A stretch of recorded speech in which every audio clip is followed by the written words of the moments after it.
Hi అండి. ఈరోజు మా లంచ్ వచ్చేసి bagara rice and meal maker curry. Process చూసేయండి. ఫస్ట్ మిల్ మేకర్ కర్రీ కోసం బౌల్‌లో వాటర్ తీసుకొని దాంట్లో కొంచెం సాల్ట్ వేసి మిల్ మేకర్స్ వేసుకొని ఈ విధంగా ఒక మరుగు వచ్చిన తర్వాత ఆ మిల్ మేకర్‌లో వాటర్ మొత్తం స్క్వీజ్ చేసేసుకోవాలి. నేను అదే బౌల్‌తో మిల్ మేకర్స్ తీసుకున్నాను. అందుకని అదే బౌల్‌తో ఆ బౌల్ నిండుగా పెరుగు తీసుకున్నాను. ఇప్పుడు సాల్టు, పసుపు, కారం, ధనియాల పొడి, జీలకర్ర పొడి వేసుకొని ఒకసారి మొత్తం మిక్స్ చేసుకొని దీన్ని పక్కన పెట్టుకున్నాను.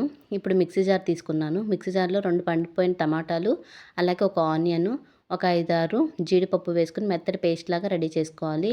ఇప్పుడు కర్రీ కోసం ఒక బాండీ పెట్టుకొని దాంట్లో ఆయిల్ వేసుకోవాలి.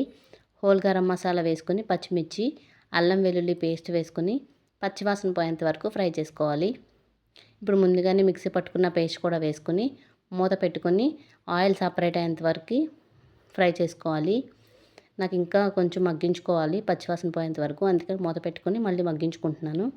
ఈ విధంగా మగ్గిన తర్వాత మళ్ళీ సాల్టు, కారము, పసుపు, గరం మసాలా, ధనియాల పొడి, జీలకర్ర పొడి వేసి కసూరి మేతి కూడా వేసుకొని బాగా ఫ్రై చేసుకోవాలి ఈ మసాలాలన్నీ. ఈ విధంగా మసాలాలన్నీ ఫ్రై అయిన తర్వాత ఇందులోకి ఇప్పుడు మిల్ మేకర్ వేసుకోవాలి. మసాలా మొత్తం మిల్ మేకర్ పట్టే విధంగా బాగా మిక్స్ చేసుకోవాలి. ఇప్పుడు దీంట్లో కొంచెం వాటర్ వేసుకొని ఇంకొకసారి మిక్స్ చేసుకుని మూత పెట్టుకొని ఒక 5 మినిట్స్ కుక్ చేసుకున్న తర్వాత దీంట్లో కొత్తిమీర వేసుకోవాలి. కొత్తిమీర వేసుకొని స్పూన్లో కొబ్బరి తురుము కూడా వేసుకోవాలి. నాకు సాల్ట్ సరిపోలేదు, సాల్ట్ కూడా కొంచెం యాడ్ చేసుకున్నాను. ఒకసారి మిక్స్ చేసుకున్న తర్వాత మీకు ఈ విధంగా గ్రేవీ కావాలనుకుంటే ఈ విధంగా ఇప్పుడే ఆఫ్ చేసుకోవచ్చు. నేను ఇంకొక 2 మినిట్స్ మూత పెట్టుకుని కుక్ చేసుకుంటాను. ఈ విధంగా కుక్ అయితే మనకి మిల్ మేకర్ కర్రీ అనేది రెడీ అయిపోతుంది. చక్కగా మంచి గ్రేవీతో చాలా బాగుంటుంది. తప్పకుండా ఒకసారి ట్రై చేయండి. ఇప్పుడు మనము బగారా రైస్ రెసిపీ చూద్దాము.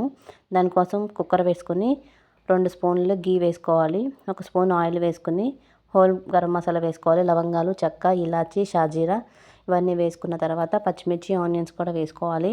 తర్వాత ఫ్రెష్గా దంచుకున్న అల్లం వెల్లుల్లి పేస్ట్ కూడా వేసుకొని పచ్చివాసన పోయేంత వరకు ఫ్రై చేసుకోవాలి. తర్వాత కొంచెం పుదీనా, కొత్తిమీర వేసుకొని మిక్స్ చేసుకోవాలి.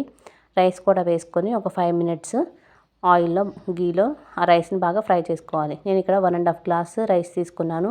3 గ్లాస్ వాటర్ వేసుకున్నాను.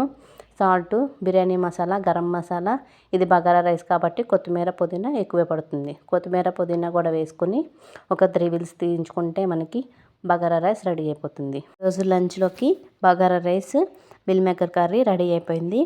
ఈ వీడియో నచ్చితే లైక్ చేసి, షేర్ చేసి, కామెంట్ చేయండి. తప్పకుండా ట్రై చేయండి. Thank you for watching. Bye.